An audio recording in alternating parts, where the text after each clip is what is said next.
À la question 2.18 de la fiche d'observation, on parle de la qualité de l'aménagement paysager. Donc, ce qu'on veut dire par là, c'est entre autres la présence d'arbres et d'arbustes fruitiers, d'arbres et d'arbustes variés. Donc, ici, on pourrait dire que oui, on a une quantité, une présence d'arbres et d'arbustes variés. Juste le fait qu'il y a plusieurs arbres et différentes essences d'arbres aussi, vous pourriez répondre oui à cette question-là.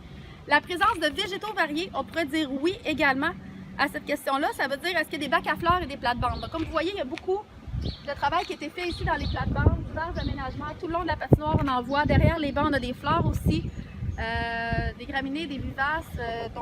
Oui, on pourrait dire qu'il y a une présence de végétaux variés. Aménagement de structures esthétiques, par contre, ici, j'en vois pas.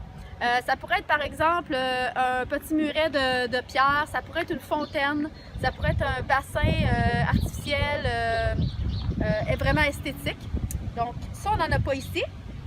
Ensuite, l'autre question, c'est le design des sentiers et de l'aménagement. Donc, on voit qu'il y a un effort qui a été fait. C'est pas tout simplement de la poussière de pierre qui a été mise disparate là, dans le parc puis que les gens se font des sentiers spontanés. Donc, ils ont vraiment pris la peine de dessiner un sentier.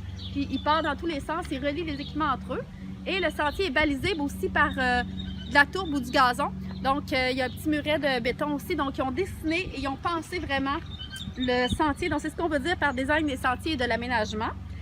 Texture et revêtement variés, c'est justement de ne pas avoir un parc qui est complètement en gazon ou complètement en terre battue ou en poussière de pierre. Donc ici, on a des revêtements variés. Entre autres, on a le paillis pour les aires de jeu.